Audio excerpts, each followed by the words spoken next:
Dis Seigneur, si je trouve grâce à tes yeux, montre-moi ta gloire, je désire ta gloire. Moïse a dit Seigneur, si je trouve grâce à tes yeux, montre-moi ta gloire, je désire ta gloire. Ngolou, tu peux faire grâce, Ngolou, tu peux faire grâce, si tu veux Seigneur Jésus, tu peux faire grâce, tu peux faire grâce, Ngoloué, tu peux faire grâce, grâce, si tu veux Seigneur Jésus, tu peux faire grâce.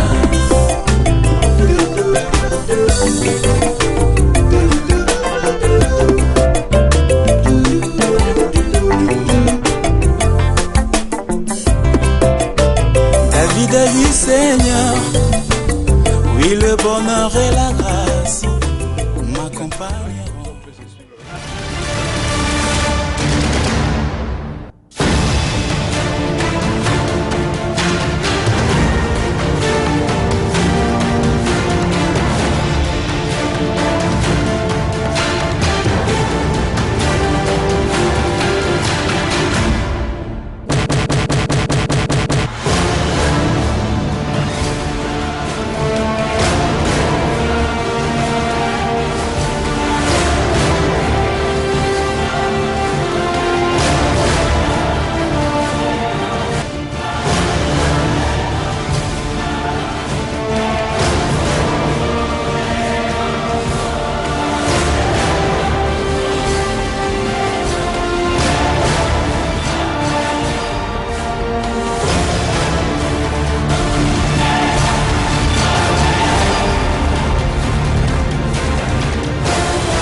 Et chers collègues, messieurs, madame, chefs de partis politiques, des associations, membres de la CVD, aujourd'hui, nous nous retrouvons autour de l'autorité morale de la CVD et à travers lui, nous avons en tête, en mémoire, le président Boussa Nyamwisi, que vous connaissez très bien, un ancien candidat président de la République, et aussi, parmi nous, bien qu'absent, M. Zanga Mobutu. Ils font partie de la grande famille de la CVD, qui est une synergie des forces sociales et politiques qui ont décidé, sous l'autorité de l'honorable Vital Kamerhe ici présent, de se regrouper dans une coalition pour le vrai dialogue. Le vrai, pas le faux. Et l'année qui a fait sa marche depuis janvier, au moment où il est en train de préparer l'année, sa remise avec l'année nouvelle, l'opportunité nous offre, honorable président, de venir vous présenter le vœu sincère, le meilleur, de très bonne santé, de bonheur, de longévité, parce que la lutte a besoin de votre énergie morale et physique, et pas vous seulement, aussi que votre famille. La CVD, honorable président, qui est votre initiative, autorité morale, un certain 9 septembre, en communication avec vous, lorsque toutes les forces de l'opposition étaient pulvérisées par les forces du mal, les patriotes que nous nous sommes dit, il faut se regrouper autour d'un idéal commun pour sauver la République. Et cet idéal consiste à exiger le dialogue, le vrai, inclusif. Telle est la volonté de notre peuple, parce que notre pays est en train de partir entre les griffes de l'étranger. Il faut sauver la nation. Et nous n'inventons rien, c'est la volonté de notre peuple. Et cela a été consacré par l'accord cadre d'Addis Abeba du 12 février 2012. Et puis ensuite, la résolution 2098 du Conseil de sécurité. Le pouvoir a tenté de contourner cette volonté de notre peuple en organisant les concertations nationales. Et vous êtes témoin comme moi-même, cela a été un fiasco. CVD, coalition du vrai dialogue. CVD, coalition du vrai dialogue. CVD, coalition du vrai dialogue. CVD, coalition du vrai dialogue. Merci. Je voudrais saluer les dames, les mamans qui sont venues nombreuses aujourd'hui. Parmi elles, il y a des présidentes des partis politiques, il y a des responsables au sommet dans les structures des partis politiques de la CVD, UNC, Alliés, RCD, KML, PT, tous ces partis IPC qui forment notre grande plateforme. Nous disons merci à ces mamans pour leur présence ici. Nous saluons chaleureusement la présence des présidents des partis politiques. Nous savons combien ils sont occupés dans leurs tâches quotidiennes en tant que président des partis politiques et en tant que parents. Mais ils ont compris qu'il ne suffit pas d'avoir une plateforme commune pour consolider et donner à cette plateforme longue vie. Il faut, c'est ce que moi j'ai pensé avec tout le monde, que nous ayons ce genre de rencontres, des familles. Nous devons, comme cela se remarque déjà, devenir de vrais camarades, des frères et des sœurs, parce que nous partageons les mêmes valeurs républicaines et les mêmes convictions pour ce pays que nous voulons fort, prospère et puissant au cœur de l'Afrique. Je salue le secrétaire général de l'UNC qui coordonne en même temps la coalition pour le vrai dialogue, la CVD. Je salue le président du groupe parlementaire et à travers lui tous les députés nationaux, les élus du peuple, puisque chez nous, les gens n'ont jamais compris l'importance d'un député. Un député, c'est un élu, comme on le dit en français, du peuple. Mais la voix du peuple, c'est la voix de Dieu. de la responsabilité des députés est très importante. C'est pourquoi nous voulons féliciter nos députés qui n'ont pas trahi leur conscience, leurs convictions et notre peuple. Ils sont restés dans la droite ligne de ce que le groupe parlementaire a demandé, de ce que le peuple veut, c'est-à-dire le changement et le respect des valeurs républicaines, l'instauration d'une vraie démocratie dans notre pays, où chaque citoyen, dans le respect de la Constitution et des lois de la République, doit s'exprimer, doit exprimer ses desiderata. S'il ne le fait pas lui-même directement, il le fait à travers les élus du peuple que vous êtes. Je voudrais remercier la présidente de la Fédération des mamans de l'INC qui sont venues. Elles ont dit qu'elles suivent de près les activités de CVD. Elles sont curieuses de voir les leaders de CVD, qui sont les présidents des partis politiques qui sont là. Mais leur curiosité, c'était surtout de voir aussi les députés nationaux qu'elles voient rarement. Je remercie les jeunes aussi d'être venus. Et je crois qu'ensemble, là, nous formons une toile d'araignée sur laquelle nous allons bâtir une force qui va empêcher et qui va déjouer tous les pièges de l'ennemi.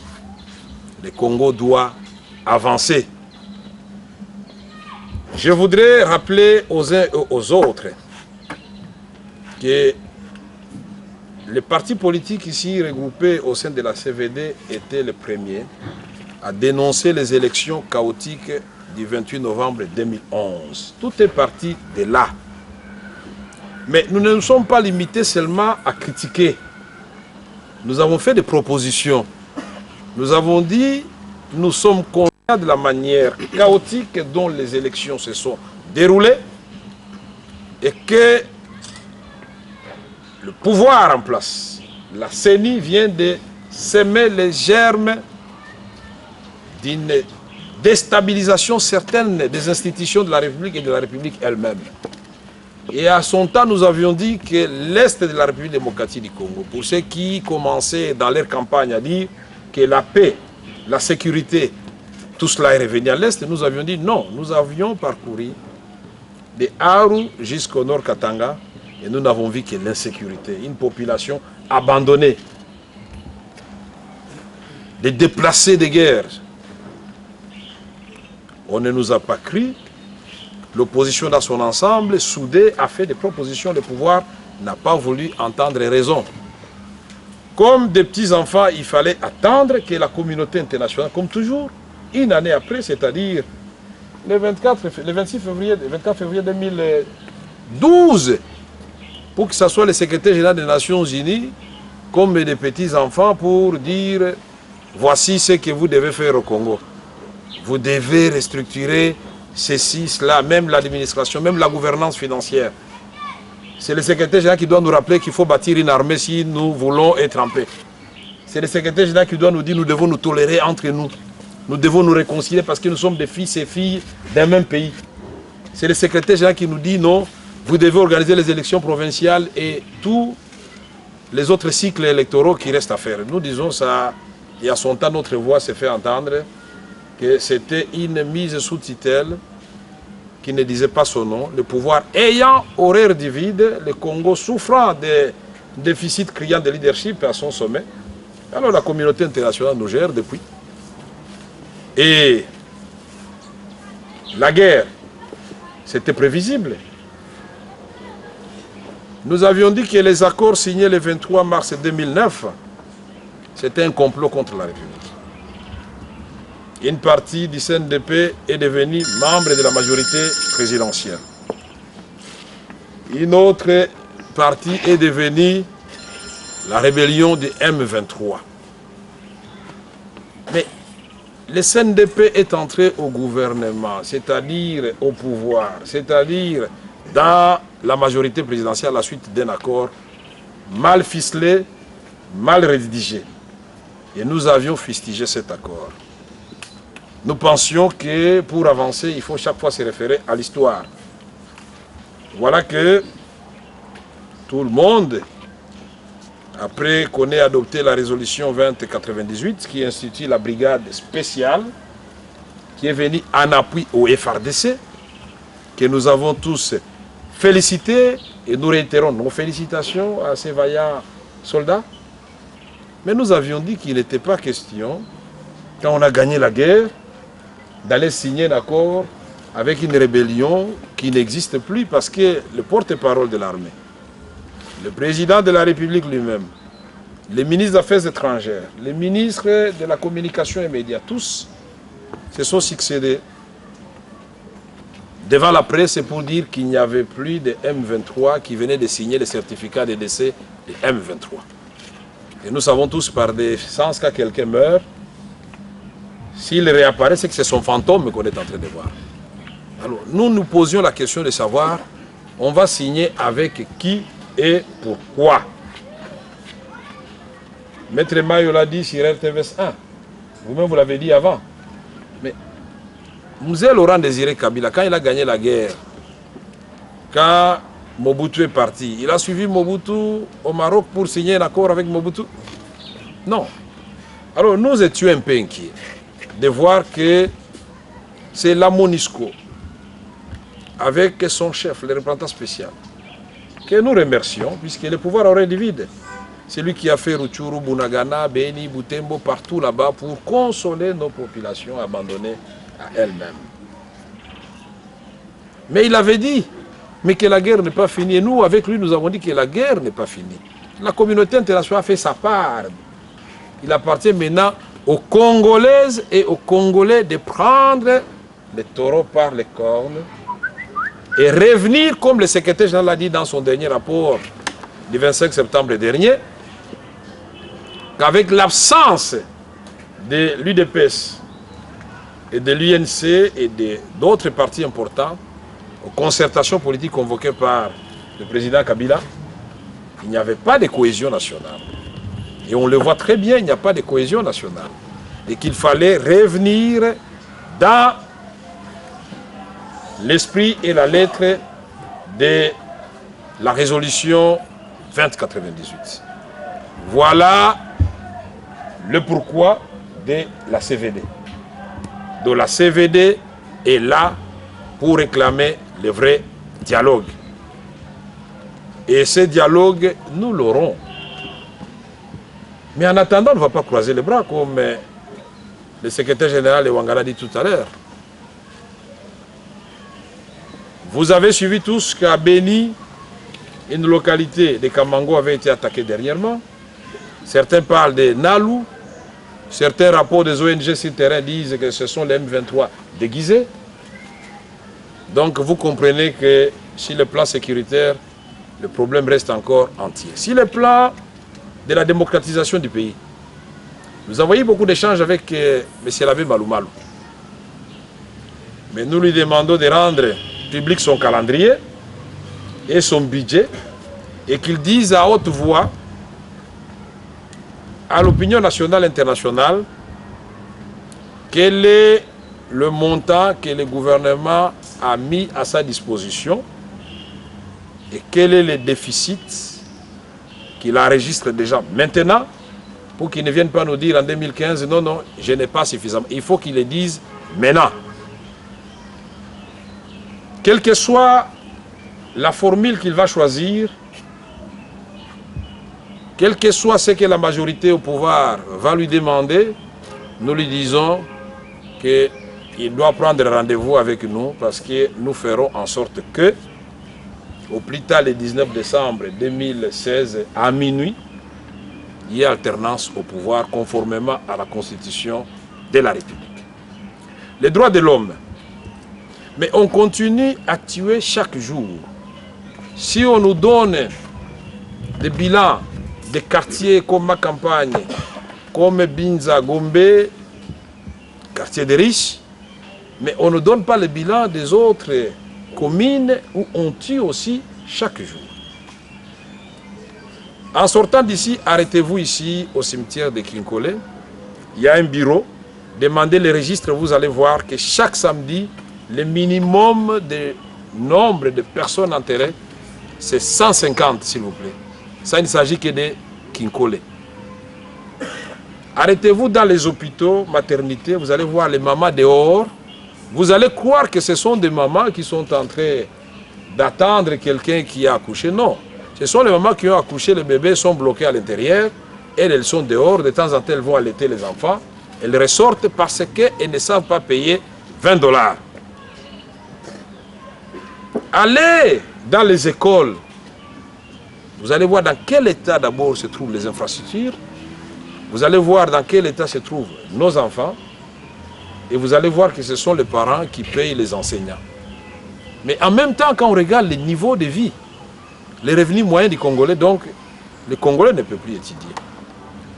Et nous disons donc que rien ne va. Nous revenons dans le domaine des infrastructures. Nous tous, nous étions contents, même étant de l'opposition, quand on a vu des avenues telles que Kabambare, réhabilité, Prince de Liège, réhabilité, l'avenue qui fait le tour de Matete, qui passe devant le grand marché City Train, réhabilité.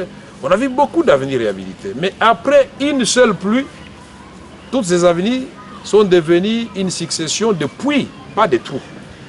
Puisqu'une voiture entière à Matete peut entrer dans les trous d'une avenue pour laquelle l'État a sorti beaucoup d'argent. Mais ce qui est étonnant, il n'y a personne qui est interpellé, personne n'est poursuivi, aucune entreprise adjudicatrice n'a été convoquée pour dire voici les cahiers de charges, la route a été conçue pour durer autant d'années.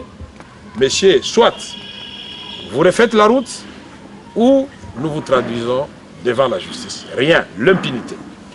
À l'intérieur du pays, nous avons vu, et le président lui-même a bien fait de faire la route de Kisangani jusqu'à Goma. Puisqu'on nous disait ici que le bus quittait maintenant Bunia pour arriver à Kisangani. Quel est le bus qui peut passer sur cette route-là pour aller à Kisangani? Mais alors, où sont passés les 5 chantiers? Mais au même moment, notre gouvernement est cité par un magazine pour dire, voilà, c'est le gouvernement qui a le plus marqué l'Afrique. Je ne sais pas, par la corruption, par l'impunité, par la marginalisation, la paupérisation de notre peuple.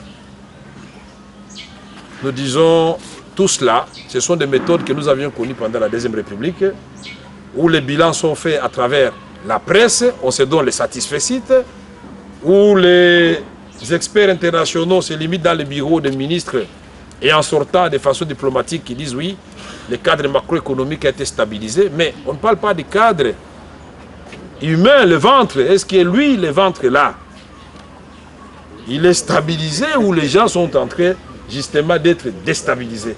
C'est ça le paradoxe qu'il faut résoudre. Nous n'avons pas besoin de cadre macroéconomique. Le président de la République avait dit devant le congrès, je me souviens, le 15 décembre 2012, il avait dit on ne mange pas la macroéconomie. Et je lui donne raison, on ne mange pas la macroéconomie. Monsieur le Président, si on ne mange pas la macroéconomie, et puisqu'on continue à servir au peuple la macroéconomie, qu'est-ce que vous faites pour appeler votre gouvernement à l'ordre? Que ce gouvernement se soucie finalement du peuple et non pas des carrés miniers, et non pas des chantiers où on doit avoir des commissions en retour. Il y a un problème. Domaine de la justice, puisque c'est lié au domaine des droits de l'homme.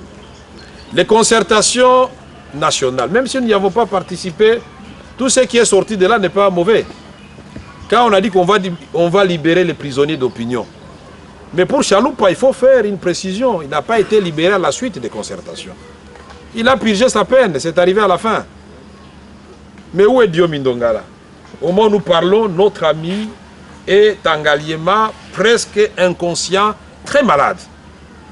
Quand il va mourir, le pouvoir va dire non, nous ne savions pas que Diomi était malade, alors que les gens répètent chaque jour que Diomi est malade. Coutinho, il est où? À un moment donné, on nous a fait croire que non, le pasteur Coutinho a été libéré. Prisonnier, très malade. Mais qu'est-ce qu'on veut? Tuer tout le monde? Alors nous disons non. J'ai essayé de savoir, rien qu'à la prison de Ndolo, 1600 jeunes, vieux et consorts arrêtés, et 98% Des gens ne savent pas pourquoi ils sont arrêtés. Il n'y a pas de jugement, on ne vous dit pas, on vous attrape au Sud Kivu, au Nord Kivu, à Bunia, on vous amène, on vous jette en Dolo. Est-ce qu'on va accepter ça? Que nos enfants meurent comme ça, qu'ils soient déportés dans leur propre pays? Nous disons non. Ça, c'est le rôle de l'opposition.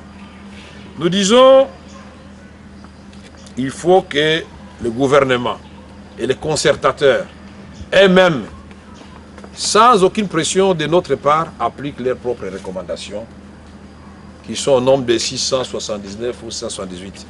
Qu'ils les appliquent. Si ce n'était pas de la poudre aux yeux, qu'on applique ces recommandations-là.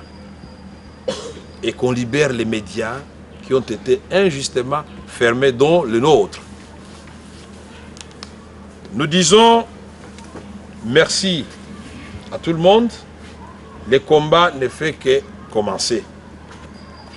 Les députés nationaux, vous allez vous réunir aussi, vous allez choisir un jour. Il faudra faire le bilan de cette année. Sur le plan parlementaire, combien de lois importantes, quelles sont les questions d'actualité, les questions orales et tout ce qui a marqué cette année parlementaire, pour que vous vous réveilliez aussi pour savoir, en 2014, sur quoi vous devez insister pour que le pouvoir comprenne qu'il y a une opposition qui existe au Parlement et qu'il y a un répondant à l'extérieur, les partis politiques. Il faut le faire. Aux membres de la CVD, le leadership de la CVD, vous avez démenti et vous avez confondu les prophètes des malheurs. Parce que la question qui se posait, est-ce que cette plateforme coalition pour le vrai dialogue va survivre plus d'un mois? C'est depuis le mois de septembre, non, que la CVD existe. Nous sommes aujourd'hui à la fin du mois de décembre. Et on ne sent pas la moindre fissure quelque part.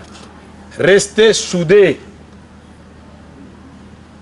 Pas autour des futilités, non, autour des valeurs républicaines. Ensemble, nous devons surveiller le cycle électoral. Ensemble, nous devons, chaque fois quand ça ne va pas, dire que l'on sort du cadre de la bonne gouvernance. Ensemble, nous devons dire que nous sommes une coalition pour les droits humains. Ensemble, nous devons dire que nous sommes une coalition pour défendre la République qui est constamment menacée. Ensemble, nous devons dire que nous avons la même lecture des accords disparates de Nairobi. Au fait, rassemblés constituent l'accord du 23 mars 2009. Et cette fois-ci, le décor a été très bien planté. Chaque parti a signé son morceau. Et sur le plan juridique, ça a même une plus grande force. Quand moi, X, je m'engage vis-à-vis de Y de faire 1, 2, 3, 4, c'est plus fort quand je le signe moi-même, puisque je vais dire, et tout le monde dira, vous l'avez fait de votre propre gré. Personne ne vous a forcé. Et de l'autre côté, l'autre aussi s'engage. Mais ça, vous pouvez appeler ça déclaration. Vous pouvez ne pas mettre le titre, comme le président Museveni l'avait dit un jour avant sur RFI. Il avait dit, ils peuvent appeler ça comme ils veulent, mais vous allez voir, ils vont signer. Mais on dirait un gouverneur général de la RDC. Il dit à Boisbouvier, vous allez voir, ils vont signer. Ils n'ont pas de choix, ils signeront. Mais ce n'est pas possible. Notre président s'est trouvé à Bukavu. Et nous nous disions, bon, non, quand même pour une fois, ne fût-ce que par fierté nationale, même si c'est indispensable, on peut décaler ça de quelques mois. Mais on ne va pas signer quand un président ami a dit la veille, ils n'ont pas de choix, ils vont signer. Mais on se moque de qui? Et donc, quand nous regardons ces accords disparates, le gouvernement, le pouvoir en place a accepté, quelle que soit la formule, la tournure de la phrase, le M23 a le pouvoir et le droit de se muer en parti politique. Cela avait été dit aussi pour le CNDP. Mais les mêmes causes produisant les mêmes effets. Je crains fort que ça soit une seule partie du M23 qui va devenir parti politique et l'autre va constituer la base arrière pour devenir M24 ou bien M26. Et on va recommencer encore le cycle, on va signer encore avec ceux-là, un autre morceau va redevenir parti politique et l'autre continuer à tuer sur le terrain. C'est pourquoi nous, au niveau de la CVD, nous avions dit qu'il était dans l'intérêt des M23 et de pouvoir en place et de cesser avec des rencontres bilatérales.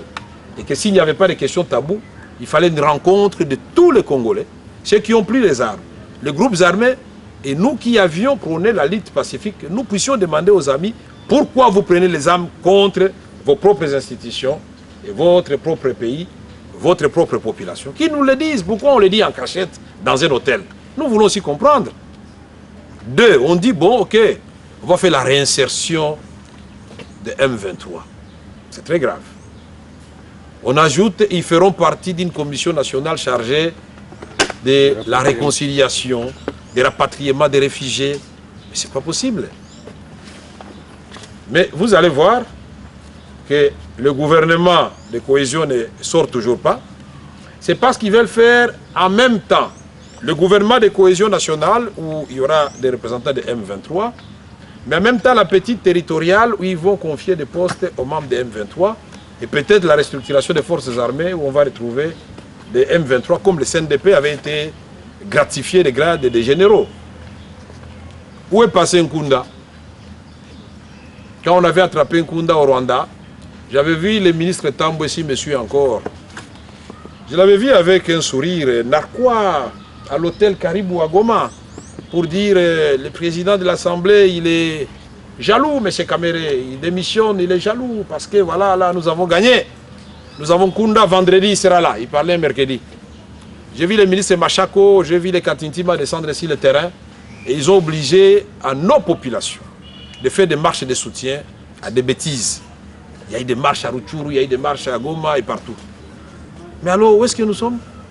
Mais alors, les autres de M23 qui se trouvent dans les mêmes pays, ils sont où? Puisque le gouvernement, lui, s'est engagé à libérer les prisonniers M23.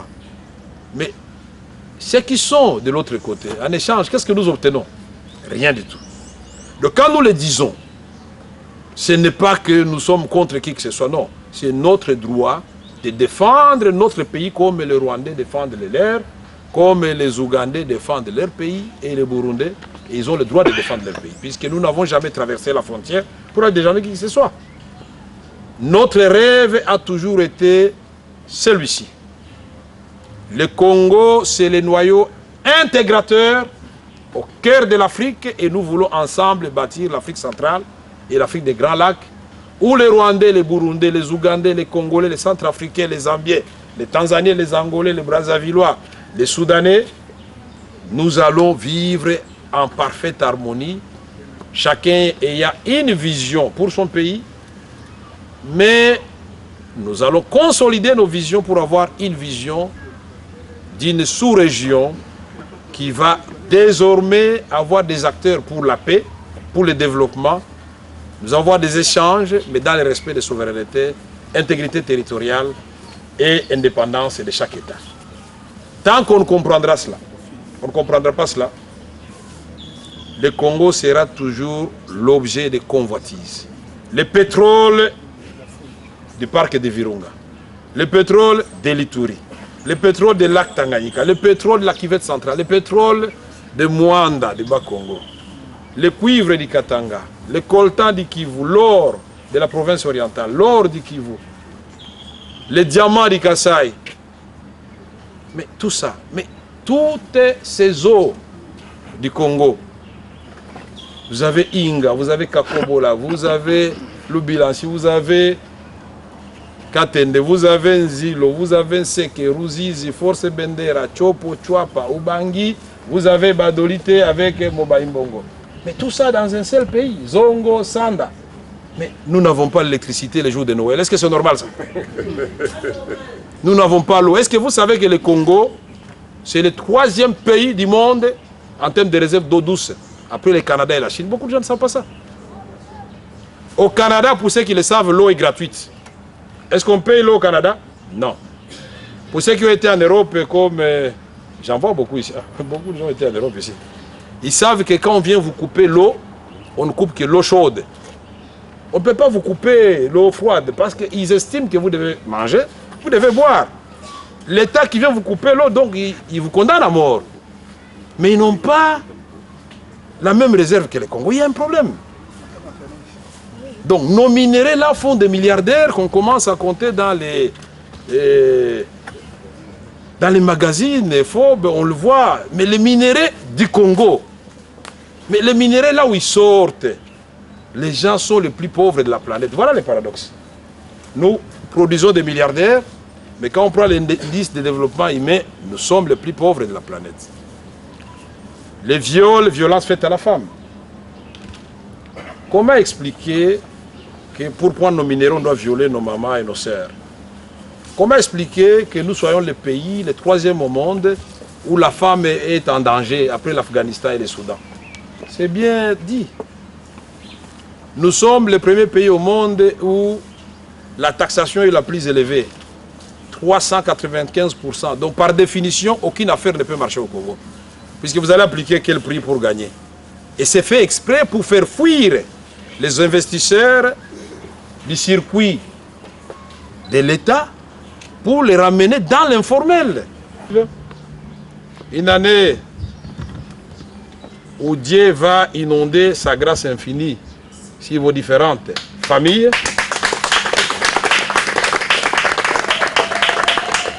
Puisque ce n'est qu'avec lui qu'on peut bâtir la prospérité et une œuvre durable.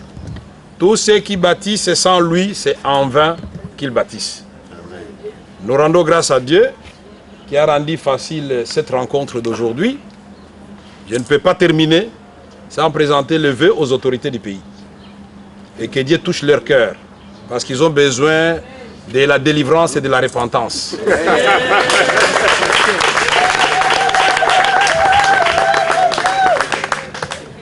Je souhaite les meilleurs vœux au président de la République, aux membres du gouvernement, aux députés nationaux, aux sénateurs, aux gouverneurs de province et à toutes les autorités du pays.